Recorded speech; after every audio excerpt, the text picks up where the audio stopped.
इतिहास में बहुत से राजा हुए जिन्होंने अपनी असीम शक्तियों की बदौलत बहुत सारे क्षेत्रफल में कब्जा किया। कई जगह पर उन्हें देवता की तरह पूजा गया तो कहीं उन्हें क्रूर शासक की संज्ञा दी गई। पर इतना शक्तिशाली होने के बावजूद भी ये शासक भारत पर आक्रमण क्यों नहीं कर सका? आइए जानते हैं आज के इस वीडियो में। इस शासक का कार्यकाल 1206 से 1227 ईस्वी तक माना जाता है। इस दौरान इसने 3 करोड़ 30 लाख वर्ग किलोमीटर तक के क्षेत्र में कब्जा किया। साथ ही अनुमानित 4 करोड़ हत्याएं भी करवाई थीं। ये शासक सिर्फ क्रूर नहीं था बल्कि अय्याश भी था। कहा जाता है कि इसकी सैकड़ों पत्नियां थीं।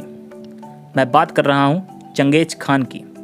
इसका नाम सुनते ही ये लगता है ये मुस्लिम था, मगर ये मुस्लिम नहीं था। इसका असली नाम तेमुजिन था। ये मंगोल का रहने वाला था। मंगोल में तेमुजिन का अर्थ होता है लौहकर्मी। इसका जन्म मंगोलिया के ओनोन नदी के किनारे 1162 में एक कबीले में हुआ था।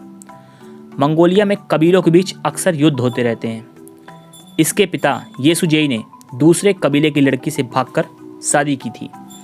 कबीले में हुई दुश्मनी के कारण बचपन में ही इसके पिता की हत्या हो गई। पिता की मृत्यु के बाद इसकी मां तथा 7 भाई बहन की जिम्मेदारी इसके ऊपर आ गई। अपना निर्वाह करने के लिए इसको बहुत विपत्तियों का सामना करना पड़ा। कम उम्र में ही इसका विवाह हो गया। विवाह के बाद इसकी पत्नी का अपहरण हो गया। पत्नी को कैद से छुड़ाने के लिए इसे युद्ध करना पड़ा। युद्ध में हुई जीत से इसे कबीले का सरदार नियुक्त कर दिया गया और इसे कागान की उपाधि दी गई। चंगेज खां बहुत गुस्सैल प्रकृति का था। पिता का सर पे हाथ न होने के कारण चंगेज खां ने बहुत गरीबी देखी। उसकी क्रूरता का अंदाजा इसी बात से लगाया जा सकता है कि उसने अपने भाई को सिर्फ इसलिए मार दिया था क्योंकि उसने मछली की चोरी की थी। चंगेज के पिता कबीले के सरदार थे। अपने भाई बहनों में सबसे ज़्यादा प्रभावशाली होने के कारण चंगेज खां को सारी युद्ध की कलाएं एवं बारीकियां सीखने को मिली। उसने अलग अलग देशों में आक्रमण किया जिससे उसने अपनी क्रूरता से 4 करोड़ से अधिक लोगों को मारा था।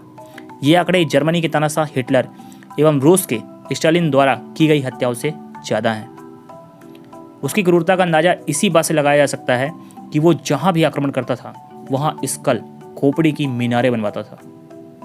पर सबसे बड़ा सवाल यहाँ पर यह आता है कि सारी जगहों पे आक्रमण करने के बाद, इतना शक्तिशाली होने के बाद वो भारत पर आक्रमण क्यों नहीं कर सका? वो अपना विजय अभियान चलाते चलाते गजनी तक पहुंच गया था, जिसे वर्तमान में अफगानिस्तान कहा जाता है। चंगेज खां ने गजनी के शासक को परास्त कर दिया था। उसका उत्तराधिकारी जलालुद्दीन मर्गवनी जो भाग के भारत भाग आया। चंगेज खां ने सिंधु नदी तक उसका पीछा किया। मंगवर्नी ने दिल्ली में इल्तुतमिश से सहायता मांगी। इल्तुतमिश को चंगेज खां की क्रूरता का अंदाजा था। उसने शरण देने से मना कर दिया। चंगेज खां का विचार था कि भारत में मंगवर्नी को मार के असम के रास्ते मंगोल निकल जाएगा। पर सिंधु नदी के उस पार स्थिति प्रतिकूल नहीं थी। अत्यधिक गर्मी तथा उसकी सेना में शकुन अपशकुन का विचार करते हुए चंगेज खां ने सिंधु नदी को पार नहीं किया। लेकिन उसने एक टुकड़ी मंगवर्नी के इंतजार में सिंधु नदी के पास छोड़ दी थी। सबसे बड़ी बात यह आती है, इतना बड़ा साम्राज्य होने के बावजूद भी किसी के पास आज तक चंगेज खां की तस्वीर नहीं है। उसकी कुछ तस्वीरें हैं पर वो प्रामाणिक नहीं हैं। उस समय के कुछ सिक्के ही प्राप्त हुए पर उसमें भी उसकी तस्वीर स्पष्ट नहीं हो पाई है। कहा जाता है उसने खुद को दफनाने के बाद वहाँ पर घोड़े दौड़वा दिए थे जिससे किसी को उसकी कब्रगाह की जानकारी न मिले। उसके धर्म के विषय में कुछ बातें आती हैं। कहा जाता है कि वो तेंद्रम धर्म का था। जहाँ पर उसकी कब्रगाह तो पता नहीं है, लेकिन जहाँ पर भी उसकी कब्रगाह बनाई गई है वहाँ पास त्रिशूल और श्रृंगी लगे हुए हैं। श्रृंगी को हम डमरू कहते हैं। इतना शक्तिशाली शासक जिसने इतनी हत्याएं करवाईं, इतनी क्रूरता की, उसके बावजूद भी आज भी उसकी कब्रगाह का कोई पता नहीं है।